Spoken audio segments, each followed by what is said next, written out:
Ìran Ésáù, ìyá tó ń pè Édómù rèé. Ésáù fẹ́ àwọn obìnrin orílẹ̀-èdè Kénáánì ìyàwó. Ó sì fẹ́ Ádà, ọmọbìnrin Élọ́nì, ará Hítì. Ó fẹ́ Oholíbámà káyẹ, ọmọbìnrin Ánà, ọmọbìnrin Síbéónì, ará Éfì. Ó fẹ́ Báṣímátì káyẹ, ọmọbìnrin Ísímáẹ́lì, àbúrò obìnrin Nẹ́bájọ́tì.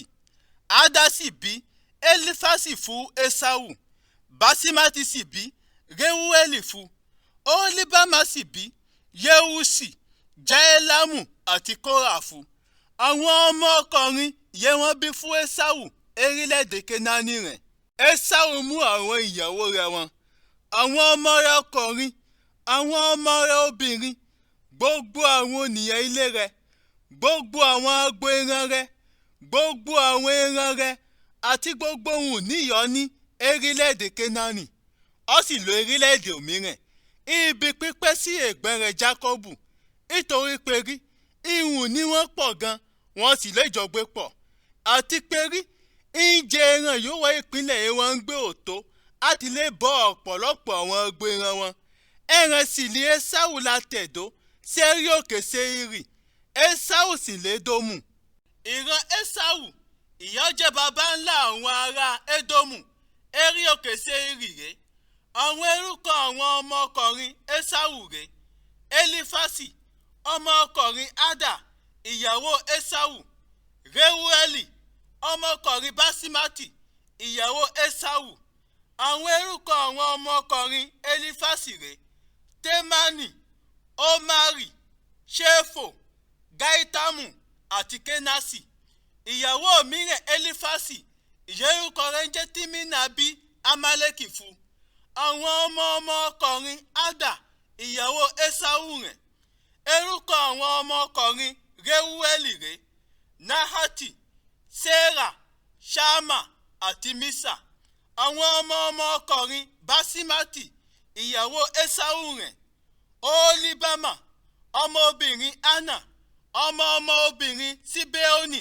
Ìyá jẹ́ ìyàwó Ésáù bí Jéúṣì, Jáélámù àti Kórà fún.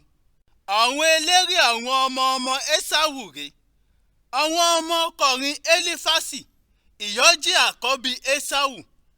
Àwọn eléré wọn rèé: Témánì, Ómárì, Ṣéfò, Kénásì, Kórà, Gáítámù àti Amálẹ́kì.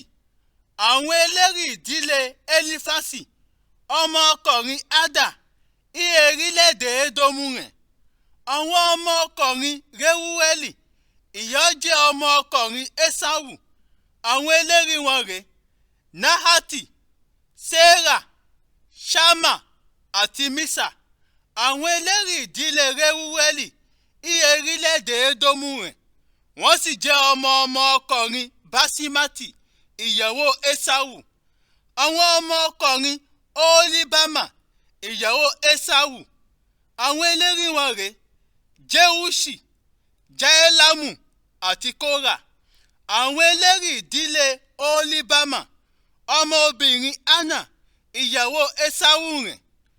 Àwọn ọmọkùnrin Ésáù rẹ̀. Àwọn eléré wọn sì rẹ̀: Ésáù sì l'Édómù. Àwọn ọmọ Séírì, ará Hórì, ìyá kọ́kọ́ tẹ̀dó sórílẹ̀-èdè náà rèé: Lótánì, Ṣóbálì, Síbéónì, Ánà, Díṣónì, Étísérì àti Díṣánì. Àwọn eléré àwọn ìdílé ará Hórì, ọmọkùnrin Séírì, orílẹ̀-èdè Édómù rẹ̀. Àwọn orúkọ àwọn ọmọkùnrin Lótánì rèé: Hórì àti Émánì. Lótánì sì ní àbúrò obìnrin kan, ìyá orúkọ rẹ̀ ń jẹ́ Tímínà. Àwọn orúkọ àwọn ọmọkùnrin Ṣóbálì rèé: Álífánì, Mánáhátì, Ébálì, Ṣéfò àti Ónámù. Àwọn orúkọ àwọn ọmọkùnrin Síbéónì rèé: Áyà àti Ánà. Ánà ló rómi agijù, ìgbẹ̀yẹ ń da àwọn kẹ́tẹ́kẹ́tẹ́ àbárẹ̀ Síbéónì. Àwọn orúkọ àwọn ọmọ Ánà rèé: ọmọdékùnrin Díṣónì àti ọmọdébìnrin Oholíbámà. Àwọn orúkọ àwọn ọmọkùnrin Díṣánì rèé: Ẹmúdánì, Ẹṣibani, Jitarani àti Kerani. Àwọn orúkọ àwọn ọmọkùnrin Etiseri rèé: Bilamu, Sarafani àti Akani. Àwọn orúkọ àwọn ọmọkùnrin Dishani rèé: Utisi àti Arani. Àwọn eléré àwọn ará Hori rèé: Lotani, Ṣobali, Sibeoni, Ana, Dishoni, Etiseri àti Dishani. Àwọn ló jẹ́ àwọn eléré àwọn ìdílé ará Hori orílẹ̀-èdè Seiri. Àwọn ọba yóò jẹ́ orílẹ̀-èdè Edomu rèé: fọ́ba kan tó jẹ orílẹ̀-èdè Ísírẹ́lì. Bẹ́là ọmọ ọkùnrin Beori jọba orílẹ̀-èdè Edomu.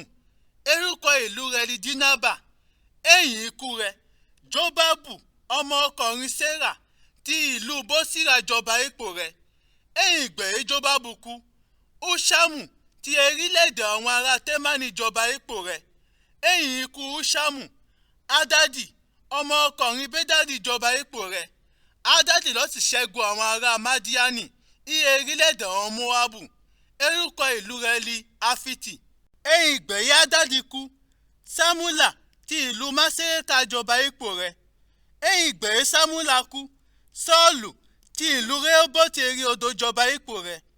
Ẹ̀yìn ìgbẹ̀yìn Sọ́ọ̀lù kú, Baali Anani ọmọ ọkùnrin Akibori jọba ipò rẹ̀. Ẹ̀yìn ìgbẹ̀yìn Baali Anani ọmọ ọkùnrin Akibori kú, Adari jọba ipò rẹ̀. Orúkọ ìlú rẹ̀ ni Pawu. Orúkọ ìyàwó rẹ̀ sì ni Meretabeeli ọmọ obìnrin Materedi ọmọ obìnrin Mesahabu. Àwọn orúkọ àwọn eléré àwọn ìdílé Esau rèé: ìpè ẹ̀yà wọn àti ìdó wọn: Timina, Alifa, Jeteti, Olibama, Ela, Pinoni, Kenasi, Temani, Mibisari, Magidieli àti Iramu. Àwọn eléré àwọn ará Edomu rẹ̀: ìpín ìdó wọn orílẹ̀-èdè wọn ń gbé. Esau sì ni baba ńlá àwọn ará Edomu.